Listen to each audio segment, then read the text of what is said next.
Bonjour à tous, on se retrouve pour nos Texama Show, c'est le Texama Show 102 et aujourd'hui il n'y aura pas de webcam, pas besoin de la chercher, elle n'est pas planquée là ou là. C'est toujours mieux qu'une webcam qui a frisé de toute manière. À la limite, je pourrais rajouter une fausse webcam qui a frisé en haut à droite juste pour satisfaire les gens qui en veulent une.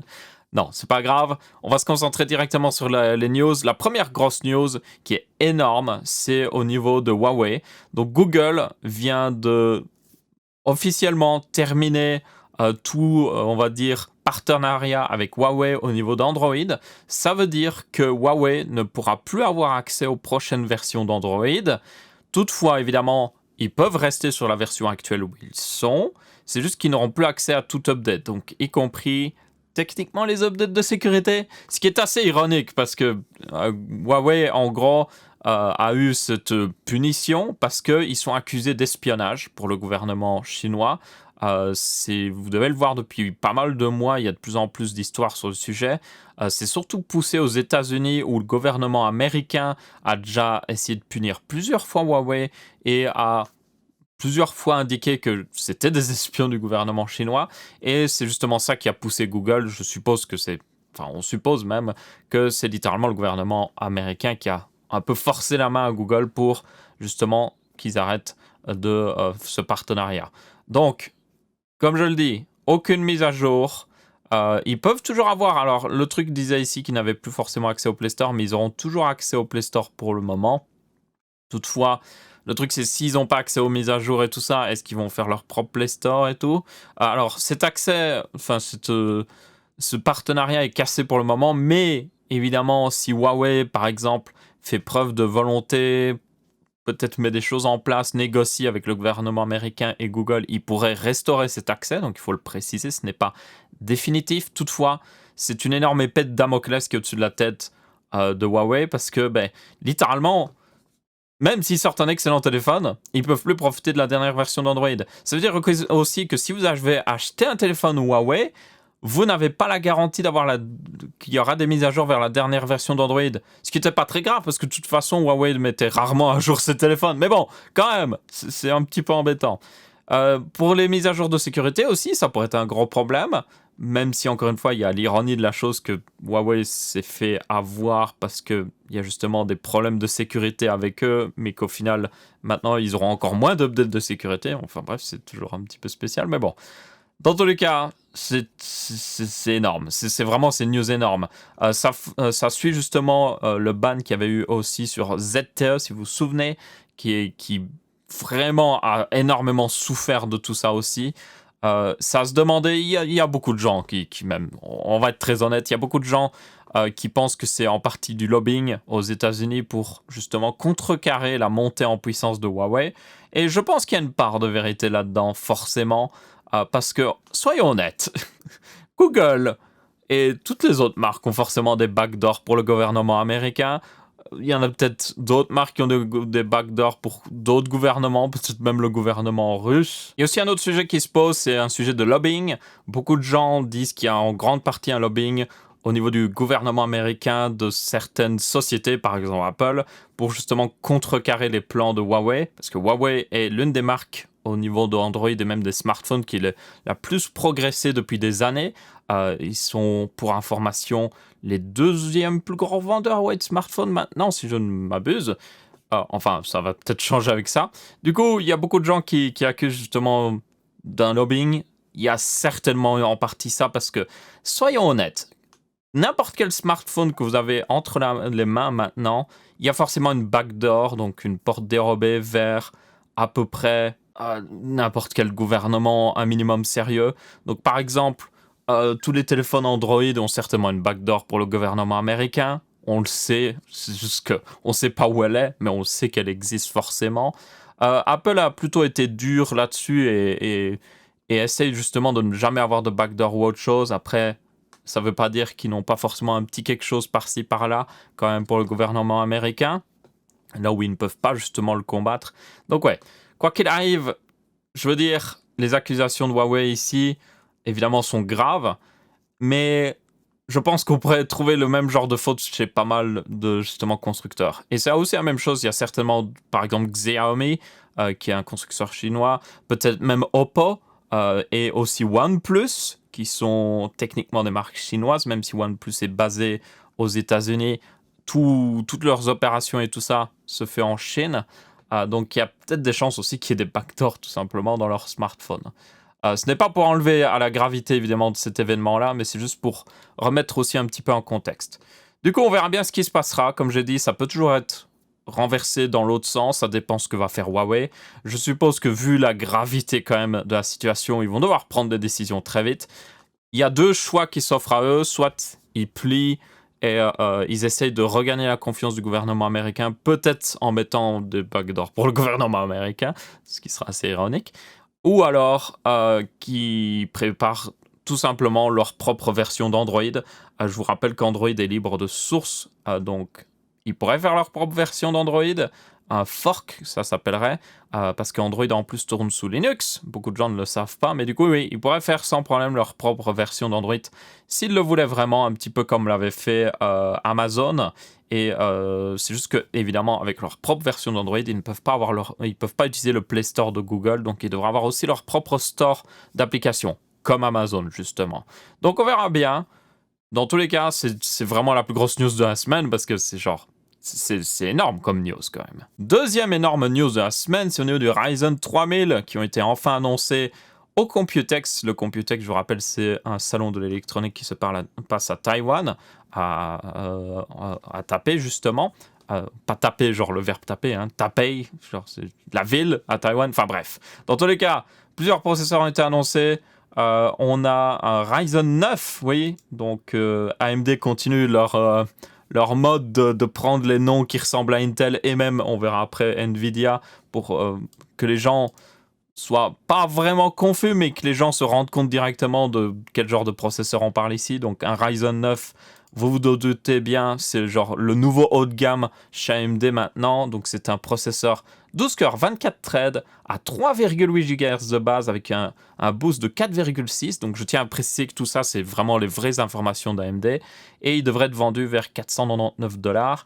On a aussi plusieurs processeurs Weaker, le 3800X et le 3700X, qui sont assez similaires, juste la fréquence de base qui change un petit peu, comme vous pouvez voir, et le TDP, l'enveloppe thermique.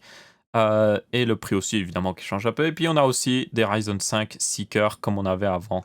Donc au final les Ryzen 7 sont toujours weaker, c'est juste que maintenant on a un Ryzen 9 12 cœurs. Il y a aussi des rumeurs pour un Ryzen 9 16 cœurs qui sont à peu près confirmées. Il y a même eu un petit leak justement ici, comme vous pouvez voir, un Ryzen 9 16 cœurs qui serait peut-être le 3920X ou 3950X. Moi je penserais plutôt pour 3950X, on verra bien. Et du coup, il aurait, on ne sait pas trop en fait sa fréquence de base ou autre chose, mais il aurait eu un score dans Cinebench de 4346 points, ce qui est énorme. Hein. Pour information, c'est largement 2 fois, enfin peut-être pas largement, mais c'est 2 fois le score d'un i9 9900K, qui est le top du top chez Intel. Au niveau milieu de gamme, et je vous rappelle que ce processeur vise le milieu de gamme, enfin le milieu de gamme, il vise pas le ultra haut de gamme en tout cas, du coup ce serait un concurrent direct à ce Core i9, et il aurait un score 2 fois plus élevé en multithread. On va revenir ici du coup, ça c'est juste, par contre ça c'est rumeur, on ne sait pas trop, on ne sait pas quand il arrivera, peut-être qu'AMD le garde en réponse à ce que va faire Intel justement. Donc, on verra bien. Dans tous les cas, là, on peut par contre voir d'autres trucs. Ils ont mis quelques chiffres de performance à prendre avec des pincettes parce que, évidemment, c'est leur chiffre de performance. Et évidemment, ils vont prendre les chiffres qui sont les plus intéressants pour eux. Mais il y a quand même des trucs qu'on peut voir qui sont intéressants, notamment en multi-trading et single trading surtout. Les nouveaux Ryzen, ces nouveaux Ryzen que je vous rappelle sont gravés en 7 nanomètres, donc ils sont beaucoup plus efficaces niveau énergie. C'est pour ça qu'on a une enveloppe thermique très très petite au final pour un 12 cœurs, mais bon. Du coup, ils ont, avec ce nouveau boost de fréquence qui monte jusqu'à 4,6 hein, en boost, ça veut dire aussi d'ailleurs niveau overclocking, on pourra certainement voir de l'overclocking à 4,5 voire 4,6. Donc la rumeur du 5 GHz par contre, N'y croyez pas trop, je crois pas qu'ils atteindront 5 GHz, mais c'est pas grave. Vous voyez que d'année en année, on progresse et on va atteindre les 5 GHz si ça continue. Donc c'est pas grave. Intel aussi n'a jamais atteint les 5 GHz d'un coup avec leur processeur. Ils ont sorti des nouveaux Core i7 à chaque fois qu'ils allaient un peu plus haut au niveau overclocking, jusqu'à quand qu'ils atteignent vraiment les 5 GHz. Bref.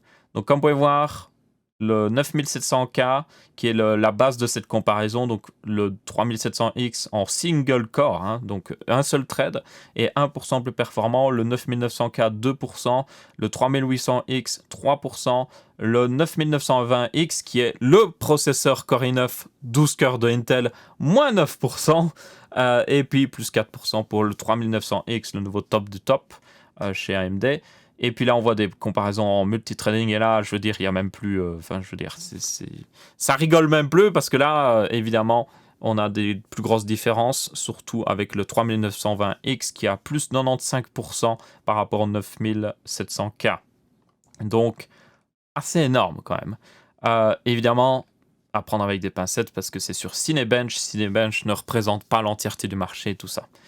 Et puis, il y avait d'autres petits chiffres de consommation ou autre chose.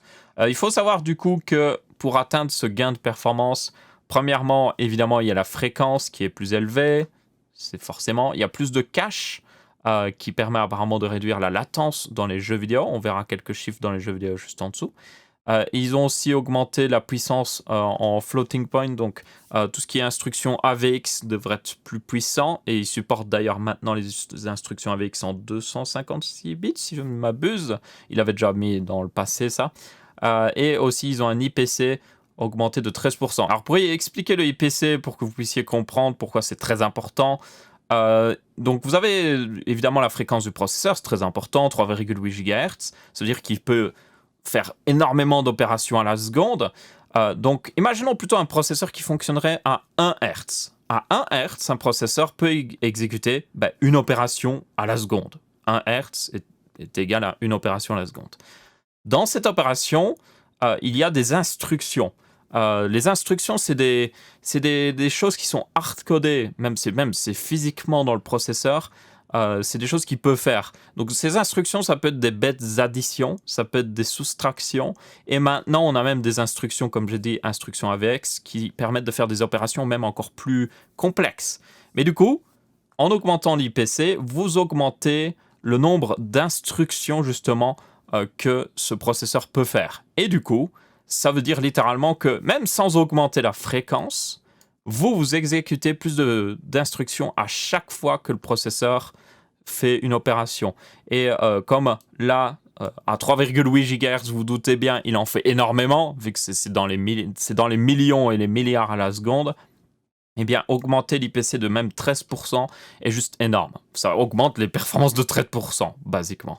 Donc, pour information, une augmentation de 13%, qui évidemment faudra être confirmée dans les tests, mettrait Zen 2, donc Ryzen 3000, à peu près pratiquement au même niveau qu'Intel à l'heure actuelle, juste légèrement en deçà, et il faut tenir compte évidemment qu'Intel a toujours un avantage de fréquence avec leurs processeurs, notamment leurs processeurs peuvent monter jusqu'à 5 GHz. Après, cet avantage commence à largement fondre comme neige au soleil, mais bon. Et puis il y avait quelques chiffres dans les jeux vidéo, notamment ils ont mis, ça c'est très intéressant, ils ont mis des chiffres de jeux vidéo qui ne les avantagent pas forcément, justement. Ils ont par contre comparé que au Ryzen 7 2700X, qui était leur ancien haut de gamme, avec le Ryzen 7 3800X, donc même pas le 3900X, donc ça peut être intéressant de voir justement plus tard. Et ils ont montré par exemple Counter-Strike. Counter-Strike, c'est un excellent exemple parce que Counter-Strike aime bien le single core. Et Counter-Strike est le genre de jeu qui a énormément de performance avec des processeurs Intel, surtout à basse résolution. Et puis, si vous êtes sur un processeur AMD, vous avez toujours un bon FPS. Hein, genre, vous avez 200 FPS, mais avec un processeur Intel, bien souvent, vous montiez jusqu'à 300 FPS, par exemple. Donc c'est vraiment un jeu où il y a une énorme différence entre Intel et AMD. Donc là, avoir une augmentation de 34%, c'est pas négligeable.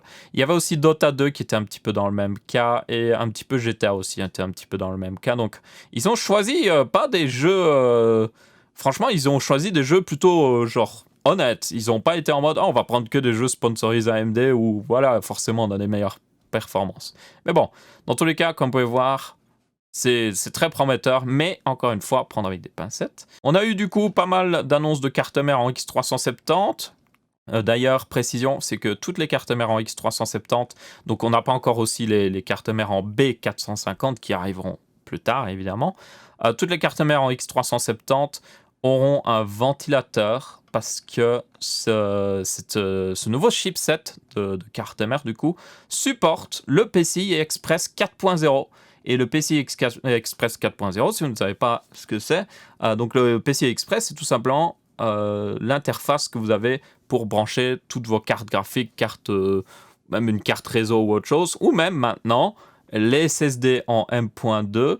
Donc, avant, tout était en 3.0 et maintenant qu'on passe en 4.0 qui double les vitesses. Ça veut dire que vous pourriez mettre une carte graphique en 4.0 dans un slot x8 et avoir les mêmes performances qu'une carte graphique en 3.0 avec un slot x16. Ce qui est énorme, hein. Franchement c'est énorme, surtout pour ceux qui utilisent le Thunderbolt, ça va être génial. Et aussi pour le stockage, parce que ça veut dire que tous les SSD qui étaient limités à du PCI Express 3.0 x4, je vous rappelle, c'est la largeur de bande maximum d'un SSD M.2. Et bien maintenant, ça va être du PCI Express 4.0 x4 et du coup 2 fois plus de vitesse. Et donc, vous avez des SSD, et il y en a déjà un qui a été annoncé par Corsair qui va monter jusqu'à 5 gigas octets, oui, genre gigas à la seconde. Et c'est énorme. Donc ouais, vous verrez des ventilateurs sur toutes ces cartes mères pour cette raison, parce qu'il y a tellement de données qui passent par ce chipset que ça le fait chauffer. Genre, ça le fait vraiment chauffer, il n'y a pas le choix. À mon avis, là, ils ont vraiment pas le choix. Après, le ventilateur semble être plutôt, pas gros, mais genre bien proportionné. Là, on en voit un petit peu. Sur la plupart des cartes mères qu'on a pu voir jusqu'à maintenant, là, on voit un petit peu. Donc, ça devra aller. Ça devra aller s'ils ne font pas n'importe quoi avec et qu'ils le font tourner juste calmement pour juste apporter un peu de flux d'air dans le chipset. Ça devrait être largement suffisant pour le refroidir et ça ne devrait pas vraiment faire de bruit. Donc, rassurez-vous, je suppose qu'ils ont un minimum testé pour pas avoir un truc qui fait ou je ne sais quoi dans un PC. J'espère en tout cas. Du coup, on a eu différents cartes mères de différentes marques. Ça, c'est ASRock. Ils n'ont pas trop montré différentes. Enfin, ils ont cette image qui les montre un petit peu, mais on ne voit pas des images individuelles. Il y a celle-là qui m'intéresse énormément, avec un monobloc gigantesque par-dessus, comme vous pouvez voir. Donc un monobloc, c'est carrément un système de refroidissement liquide directement intégré. Bon, évidemment, il faut le brancher à tout le reste d'un système de refroidissement liquide, mais vous voyez que tout est intégré et c'est genre hyper classe. Donc je suis vraiment curieux de voir cette carte mère, surtout le prix à mon avis. On a aussi les offres de Aorus, donc Gigabyte, pas mal. C'est plutôt intéressant, elles sont plutôt sobres et plutôt bien designées. On a les offres de MSI qui sont en réalité aussi assez sobres. Bon, il y a une petite touche un petit peu plus rouge gaming à certaines. Celle-là, c'est ma préférée, je dirais, c'est la Meg. C'est la... Non, ça c'est... Oui, c'est la remplaçante de la Meg. Donc c'est celle qui est orientée création, un peu gaming. Elle est vraiment sympathique.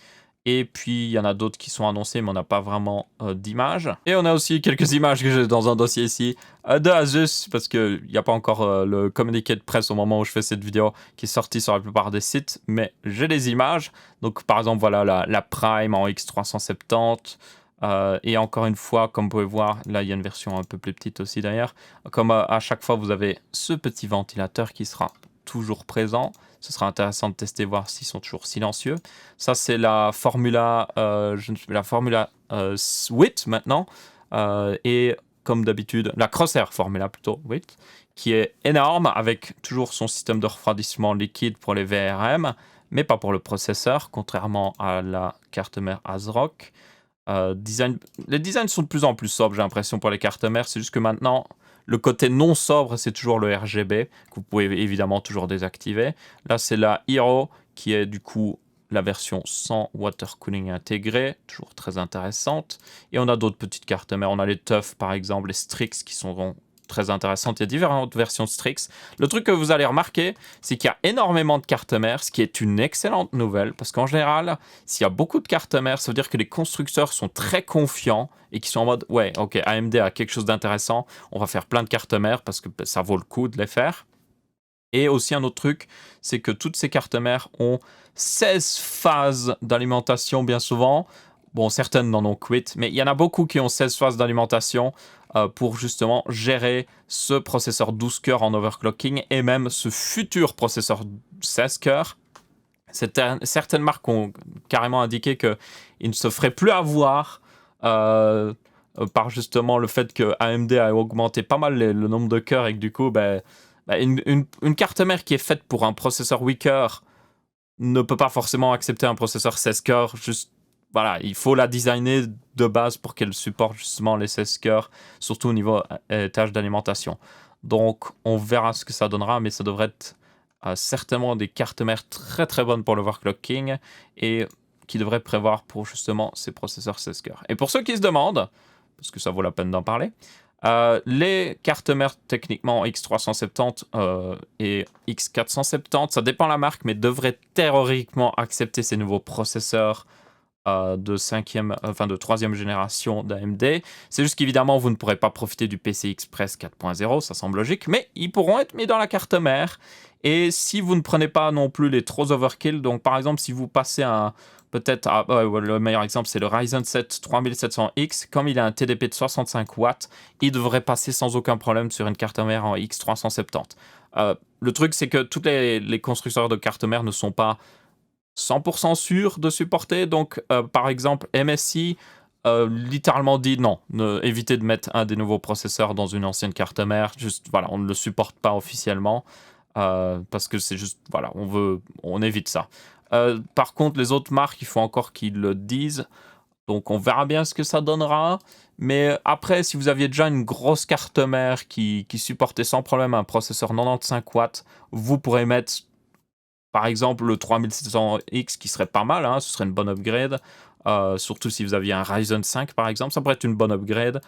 Et vous pourrez le mettre sans trop de problème. C'est juste que idéalement, si vous voulez profiter de toutes les fonctionnalités, vous devrez acheter une carte mère en X570. Ce qui, selon moi, vaut la peine pour le PCI Express 4.0. C'est une bonne upgrade qui est honnête. Et en plus, ces cartes mères devraient être très stables parce que c'est la troisième génération. Donc, ils ont eu le temps de les rendre vraiment stables, en fait. Il y a aussi une nouvelle news sur les prochaines cartes graphiques d'AMD qui sont les RX 5700, qui sont basées sur Navi, la nouvelle architecture. Elles sont donc gravées en 7 nanomètres. Apparemment, la RX 5700 serait 10% plus performante qu'une RTX 2070. Et à mon avis, le prix devrait être pas trop loin, ce qui semble logique. Hein. Ils vont pas la vendre plus cher, ce serait illogique. Et du coup, elles seront plus efficaces niveau énergie, même si Vega n'était pas hyper efficace. Donc même si elles sont 1,5 fois plus efficaces, ça ne veut pas forcément tout dire, on va dire. Mais bon, elles seront quand même assez performantes. Et le plus intéressant, au final, ce sera le prix. Il n'y a pas plus d'informations pour le moment. Ils donneront plus d'informations le 10 juin lors de leur événement, lors de l'E3. J'y serai, personnellement. Donc, si vous voulez suivre ces événements en direct, vous pourrez les suivre sur mon Twitter, @AurelienSama, que vous avez normalement dans la description. Je n'oublie pas de le mettre. Vous allez me dire, quelle est la réponse d'Intel à l'annonce d'AMD ? Eh bien, ils ont annoncé un nouveau Core i9 9900 KS. Ou KO, salut, je sais pas. Bref, ce processeur Wicker aura une fréquence de base sur tous les cœurs de 5 GHz. Et ce sera certainement l'un des meilleurs processeurs pour jouer aux jeux vidéo. Même avec l'annonce d'AMD, hein, les processeurs AMD seront très intéressants, mais je veux dire, on peut pas battre 5 GHz de pure fréquence. Mais le truc, évidemment, que vous devez vous douter, c'est qu'on ne sait pas ce qu'il va consommer. À mon avis, ça va être pas mal, je dirais. Il est toujours gravé en 14 nanomètres, hein, je vous rappelle, donc voilà. Et il n'y a pas d'autres vraiment informations, donc oui, il devrait être très performant. Mais il faudra tenir compte que vous pouvez déjà atteindre les 5 GHz avec les Core i9 9900K. Vous n'êtes pas obligé d'avoir cette spéciale édition pour atteindre les 5 GHz. Beaucoup de reviewers l'ont dit. Vous avez un i9 9900K, vous pouvez le mettre à 5 GHz. Il y a forcément moyen, il faut juste tweaker un petit peu, il faut overclocker. Du coup, ce processeur, selon le prix auquel il va sortir, pourrait être le processeur le plus inutile au monde. Parce que littéralement, il pourrait sortir à un prix tellement élevé que vous pourrez juste prendre le Core i9 et juste l'overclocker. Donc, En gros, la réponse de Intel à l'annonce d'AMD, c'est basiquement sortir un processeur, oui, qui est en partie intéressant, mais on ne sait même pas le prix, et du coup, aussi bien, il sera pas du tout intéressant, et il sera trop cher pour ce qu'il est. Donc, ma foi, c'est un peu un résumé de ce que fait Intel ces derniers temps. Trop cher pour ce que c'est, comparé à la concurrence. Donc, ouais. Intel, tu peux pas juste revenir aux bonnes vieilles années, genre 2008, 2009, 2011. C'était les bonnes vieilles années, par pitié. Et puis on change de news. Une petite news au niveau d'Apple qui arrive fraîche, c'est MacBook Pro avec des processeurs Weaker de 9e génération d'Intel. Et ces trucs vont chauffer comme pas possible parce que ils font exactement la même épaisseur. Donc oui, ils ont fixé rien du tout. Et pourtant, les processeurs déjà Seeker étaient en surchauffe dans ces MacBooks. Et maintenant, ça va être encore pire. Donc, si vous voulez un MacBook qui surchauffe, allez-y, je suppose. Donc ouais, Apple, juste écoute les gens. Juste fais un MacBook légèrement plus épais, mieux refroidi. Il y a beaucoup de gens qui l'achèteraient. Juste par pitié. Juste what the fuck. Apple est... Je sais pas pourquoi Apple est autant obsédé par l'épaisseur des choses, mais c'est incroyable. Peut-être qu'ils projettent, je ne sais pas. Et puis on a une petite news au niveau de Windows 10. L'update de mai est en train d'être distribué très lentement à la plupart des gens, parce qu'évidemment, ils évitent d'avoir des problèmes comme les dernières mises à jour. Donc, ça arrive. Je vous rappelle, elle apporte quelques nouveautés, notamment le full support du thème noir dans pas mal d'applications maintenant. Elle devra avoir aussi... On devra bientôt avoir aussi le nouveau Edge sur Chrome qui a commencé à se montrer. Et elle avait d'autres petits changements et tout ça. Et c'est aussi l'update, je vous rappelle, qui vous permettra de choisir quand vous voulez les updates de Windows, justement. Donc, c'est l'update qui vous redonne le full contrôle sur les updates. Donc... Comme ça vous évite d'avoir une update en plein milieu de genre « Oh, j'ai une présentation dans 10 minutes. Attends, il faut juste que je redémarre mon PC. Et il est en train de faire une mise à jour. » Donc ça, c'est l'update qui vous permettra d'éviter ça.